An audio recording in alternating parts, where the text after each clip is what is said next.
Mes amis Balance, bonjour et bienvenue sur la chaîne Tarot à merveille. Pour votre tirage général, ceux qui me découvrent, soyez les bienvenus. Il y a un mot que l'on prononce souvent sans vraiment le peser. Un mot qu'on associe aux chiffres, aux comptes bancaires, aux dépenses du mois. Ce mot, c'est abondance. Et pourtant, si on le démonte lettre par lettre, si on le retourne dans tous les sens, si on l'observe comme on observerait une pierre précieuse sous la lumière, on découvre qu'il ne parle pas d'argent du tout. Il parle de mouvement, il parle de flot. Il parle d'une énergie qui circule, qui se renouvelle, qui ne s'arrête jamais pas parce qu'on la force à avancer, mais parce que quelque chose en vous a enfin arrêté de la retenir. C'est là que tout commence. Pas dans votre portefeuille, pas dans votre compte en banque, mais dans cette croyance silencieuse, enfouie, très profond, qui vous dit que vous ne méritez pas plus que ce que vous avez déjà, que ce serait trop beau, que les choses faciles ne durent pas, que l'argent, pour vous, ça a toujours été compliqué. Cette croyance-là, vous l'avez peu être héritée, peut être qu'elle vient de ce que vous avez vu grandir, peut être qu'elle vient d'une période difficile qui vous a marqué au fer rouge. Mais ce que je perçois aujourd'hui avec une clarté étonnante, c'est que cette croyance est en train de se fissurer. Et dans ces fissures, quelque chose de lumineux commence à passer. Ce n'est pas une promesse abstraite, ce n'est pas une belle phrase pour vous faire vous sentir mieux pendant quelques minutes. C'est une lecture de ce qui est déjà en train de se mettre en place dans votre vie, dans votre énergie, dans les décisions parfois presque inconscientes que vous avez prises ces derniers temps. Quelque chose a changé en vous. Vous l'avez peu, être senti sans pouvoir le nommer. Une légèreté différente, une façon nouvelle d'envisager certaines opportunités. Un instinct qui vous pousse dans une direction que vous n'auriez pas osé prendre il y a encore quelques mois. Commençons par déconstruire quelque chose d'important.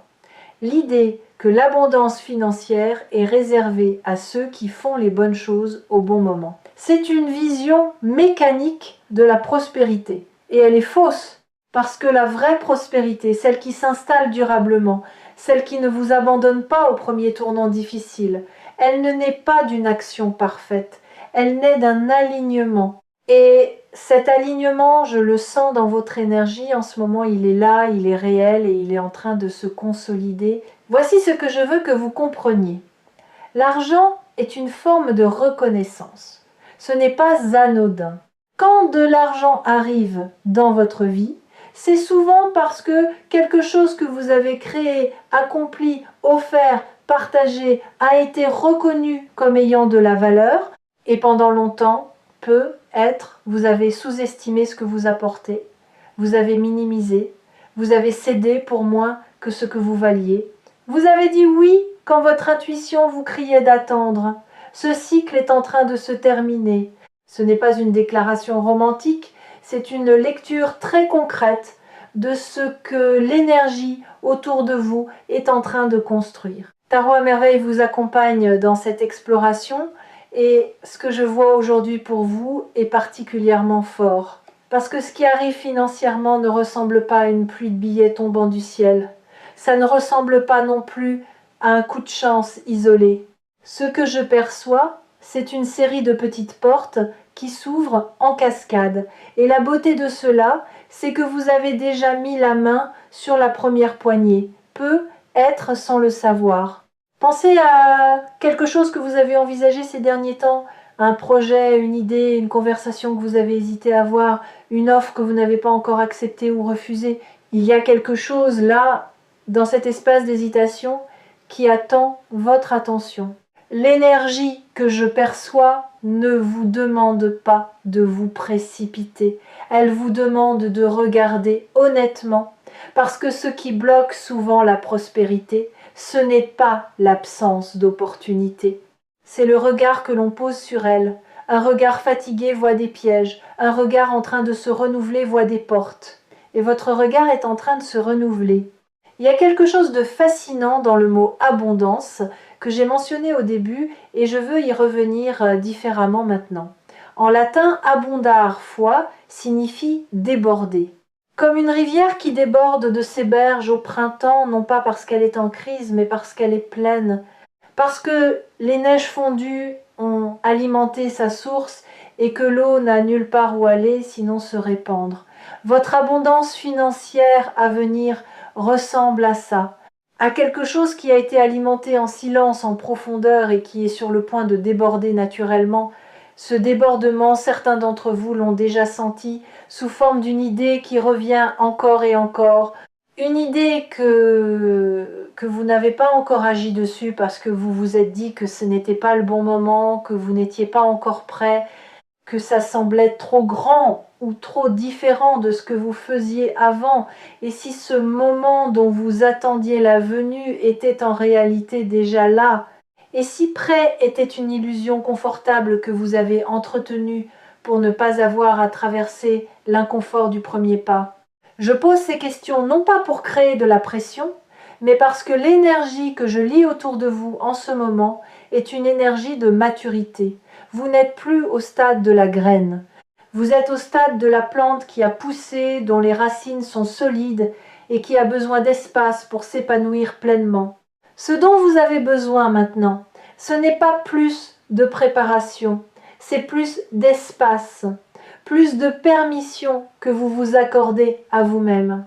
Il y a une distinction cruciale que je veux introduire ici, la différence entre foi attendre, foi et foi recevoir.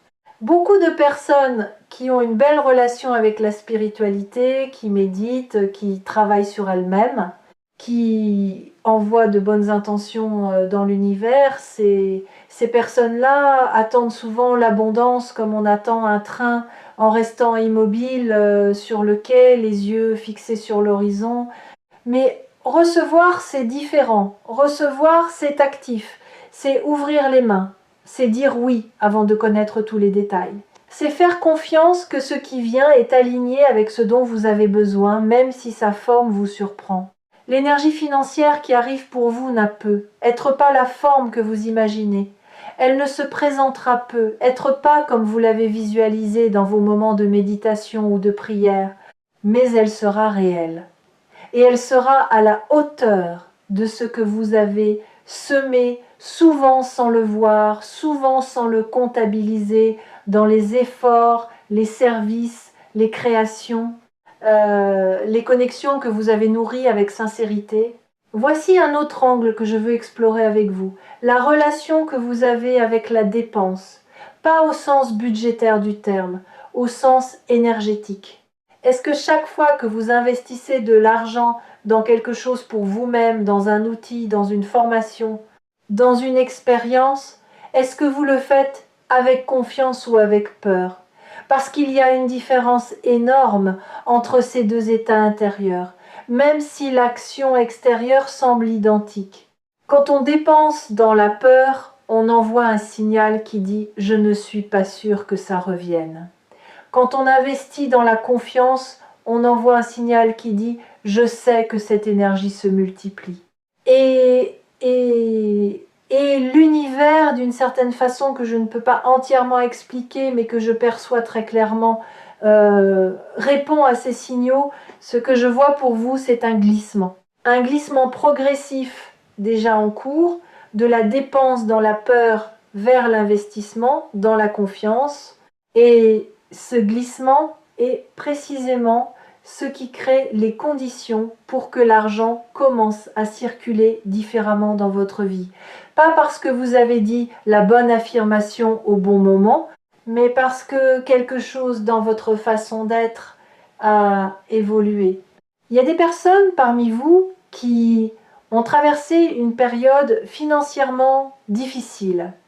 Peut être récemment, peut être sur une durée assez longue pour que ça ait profondément modifié votre relation à la sécurité. Et si c'est votre cas, je veux vous dire quelque chose d'important. Cette période vous a donné quelque chose que vous ne mesurerez peu, être que plus tard. Elle vous a donné une résilience que vous n'aviez pas avant. une créativité dans la débrouillardise, une capacité à distinguer ce qui compte vraiment de ce qui ne compte pas, et surtout une profonde gratitude pour les choses simples qui est paradoxalement l'un des états intérieurs les plus puissants pour attirer davantage. La gratitude n'est pas une technique, c'est une façon de percevoir quand vous êtes dans un état authentique de gratitude pour ce que vous avez déjà, même si c'est peu, même si vous voudriez plus quelque chose dans votre champ énergétique s'ouvre, vous passez du mode manque au mode suffisance évolutive. Et c'est depuis cet endroit-là que l'abondance grandit le plus naturellement. Revenons maintenant au mot central de cette lecture. Je vous ai parlé du mouvement dans abondance. Je veux maintenant vous parler de la confiance cachée dans sa structure. Parce que déborder comme une rivière, ça suppose qu'il y a quelque chose de solide pour contenir ce flot avant qu'il se répande.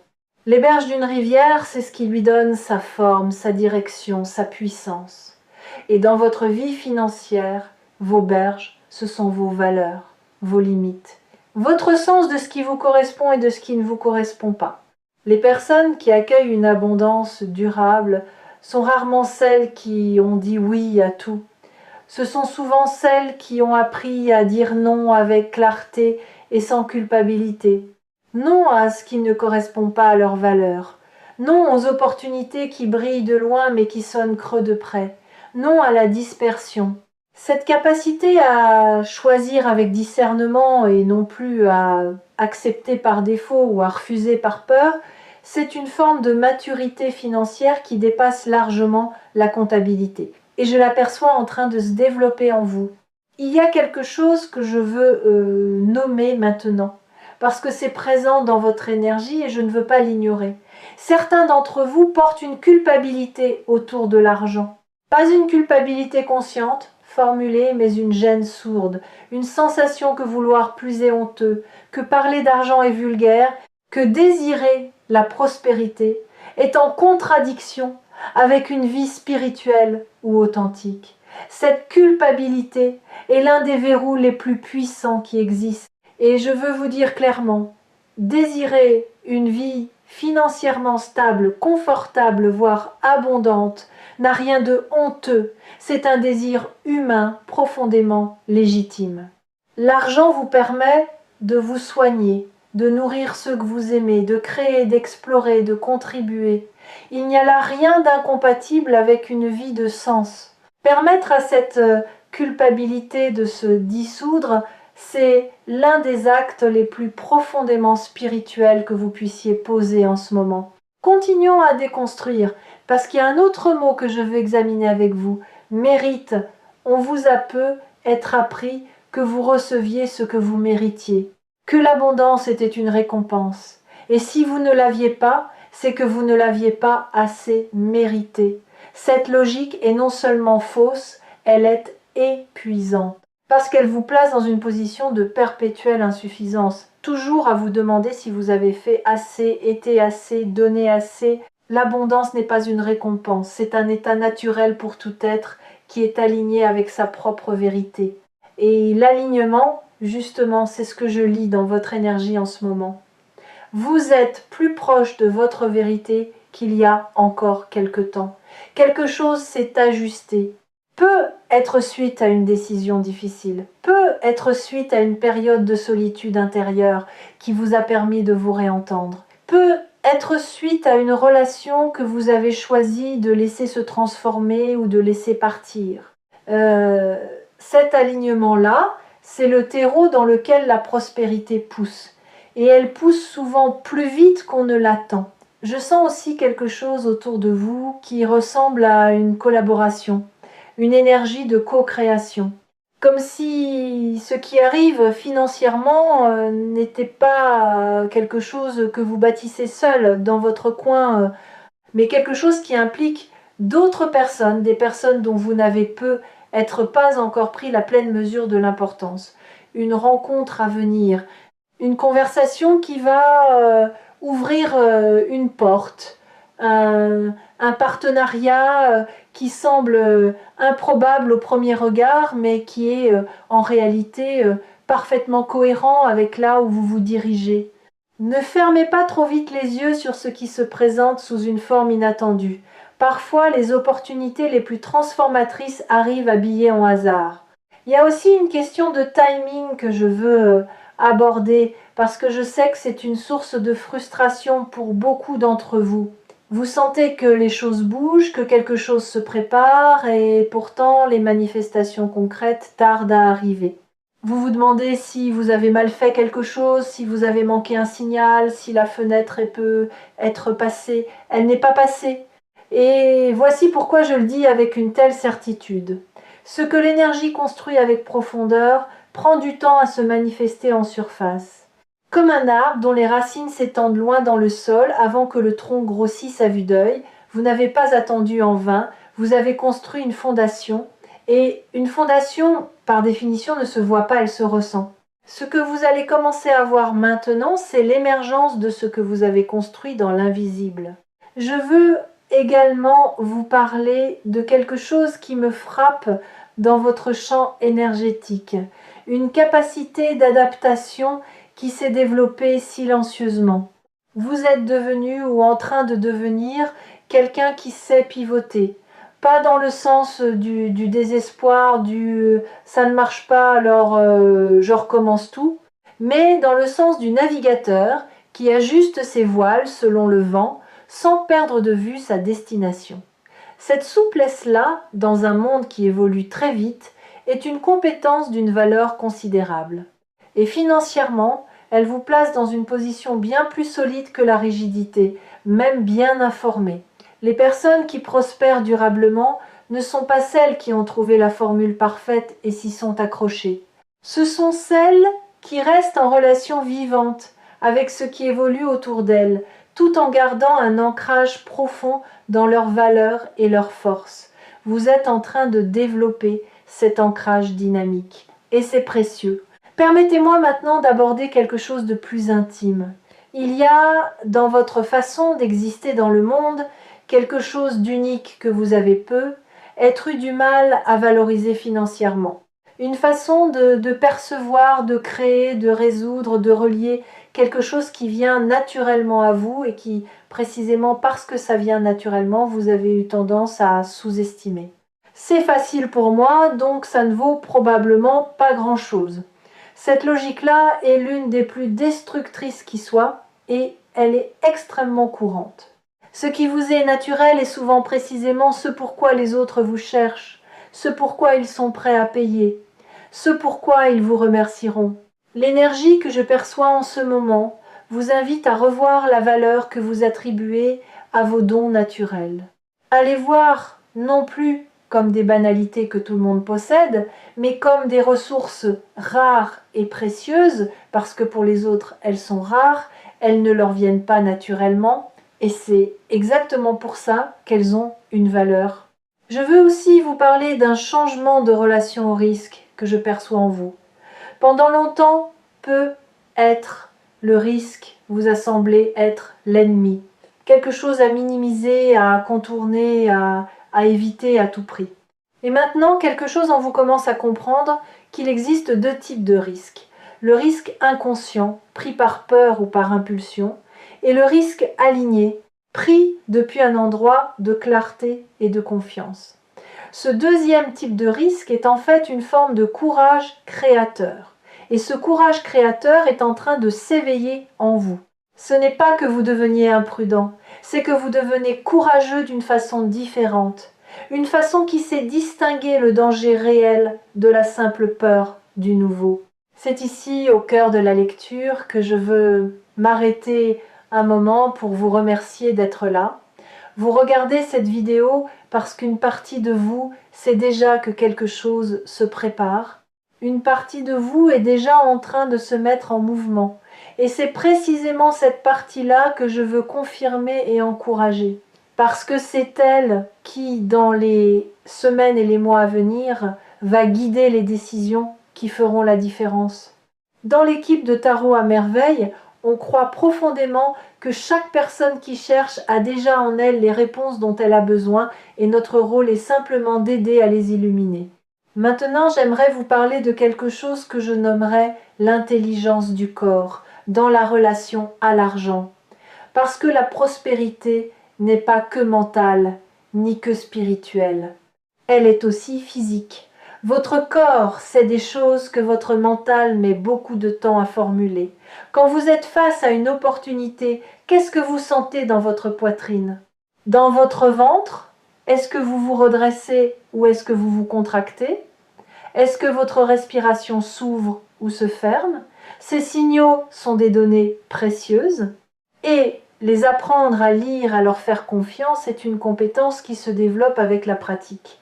L'énergie que je perçois autour de vous en ce moment est une énergie d'expansion corporelle. Pas d'agitation, pas d'impatience, mais d'expansion, comme si votre corps commençait à occuper plus pleinement l'espace qui lui appartient. Il y a une image qui me vient et je veux vous la partager. Imaginez un musicien qui a passé des années à apprendre les gammes, les accords, la théorie, des années à travailler dur, à répéter, à s'ennuyer parfois, et puis vient un moment, pas dramatique, pas spectaculaire, où tout ça se met en place naturellement. Où il joue et les notes coulent sans qu'il ait besoin de les chercher, où la musique sort d'un endroit qui est devenu profond et sûr en lui.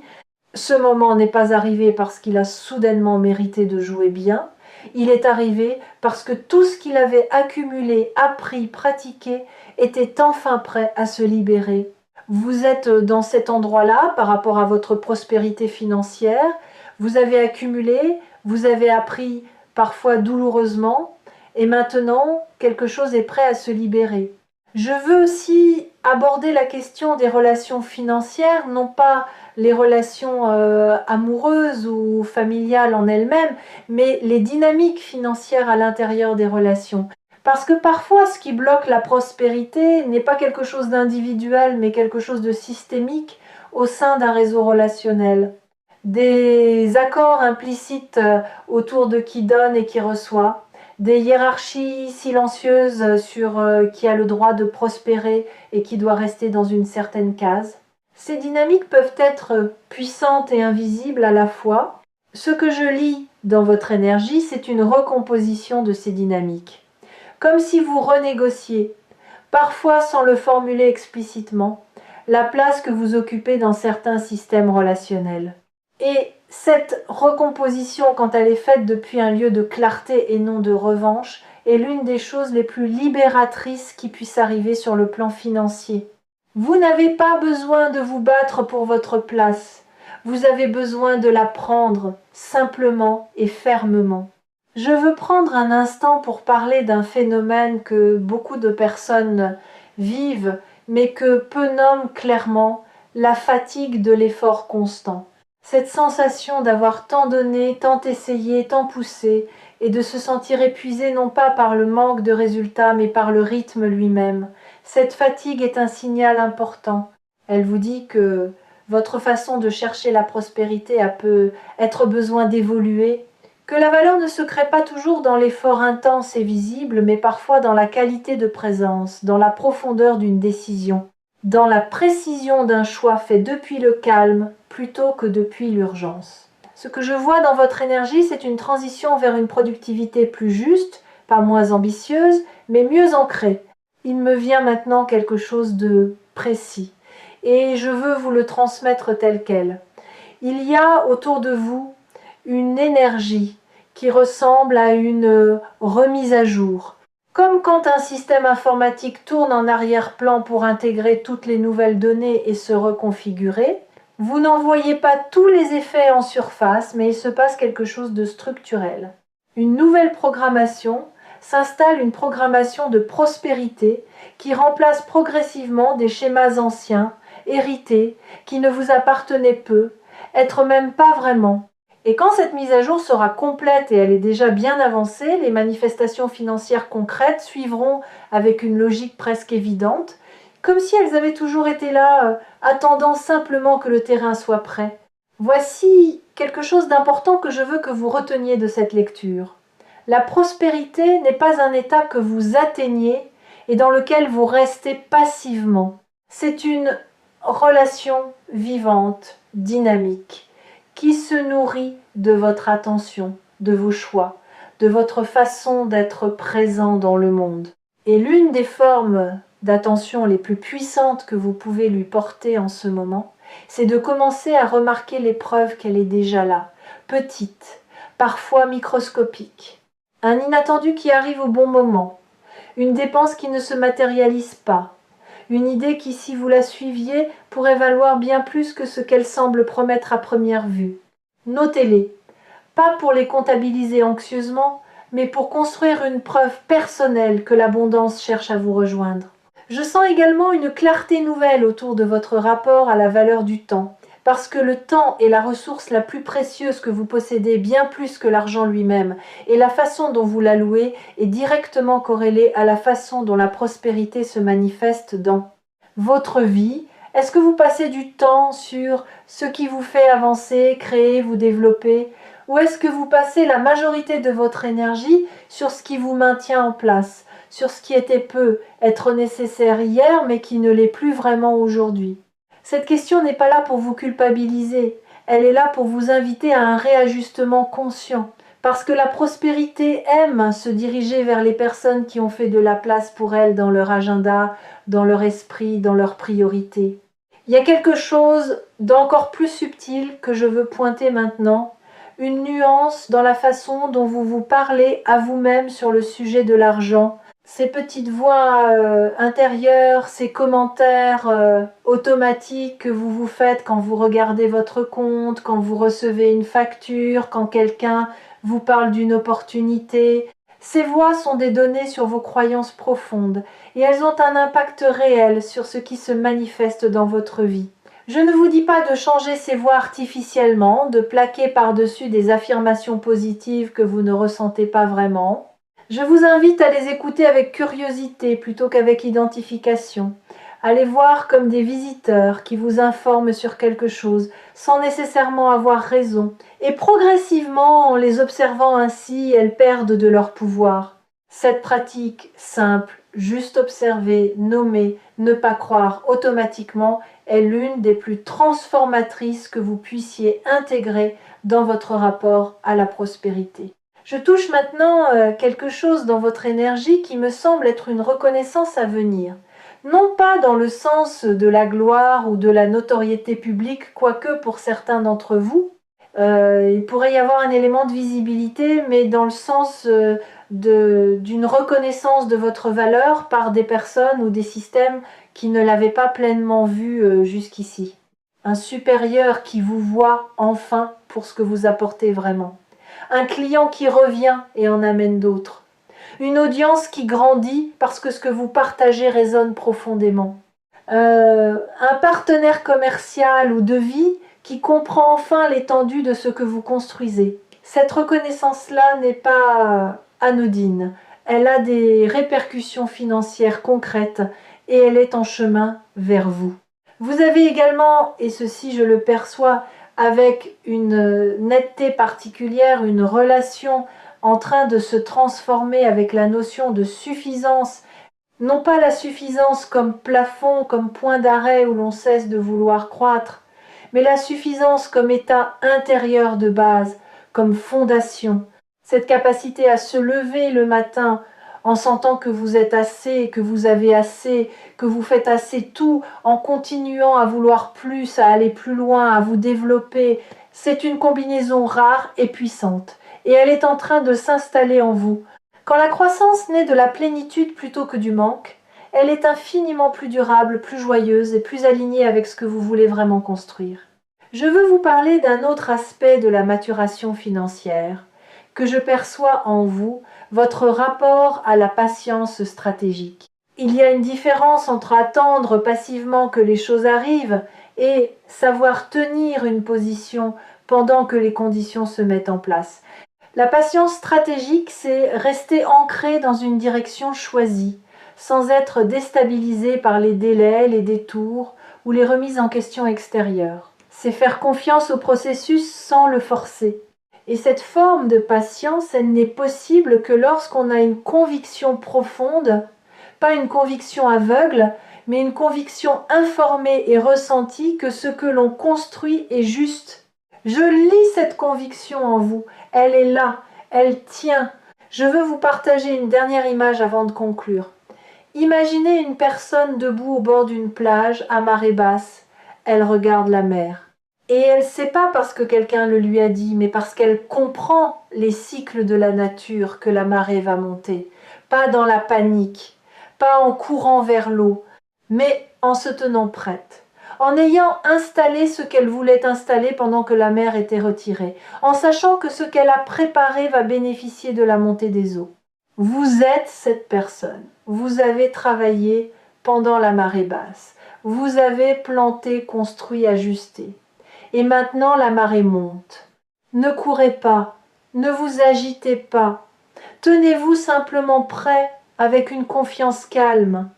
Parce que ce qui arrive ne peut pas vous manquer. C'est en train de se diriger vers vous avec une précision que vous commencerez à reconnaître seulement en regardant en arrière, plus tard. Et cette reconnaissance rétrospective, ce moment où vous vous direz « J'aurais dû y croire encore plus tôt », elle approche. Pour toutes les personnes qui ont suivi cette lecture jusqu'ici, qui ont ressenti quelque chose se bouger en elles, qui ont reconnu dans ces mots une vérité qu'elle portait sans pouvoir la formuler, vous êtes exactement là où vous devez être. Le chemin que vous avez parcouru, même dans ces parties les plus difficiles, les plus confuses, les plus douloureuses, vous a amené précisément à cette ouverture que je perçois dans votre énergie aujourd'hui. La prospérité financière qui se profile pour vous n'est pas une compensation pour ce que vous avez traversé. Elle est la suite logique de qui vous êtes devenu grâce à ce que vous avez traversé. Nuance importante. Parce que l'une de ces visions vous place en victime récompensée et l'autre vous place en être humain complet et évolutif qui récolte naturellement le fruit de sa transformation. Vous êtes ce deuxième.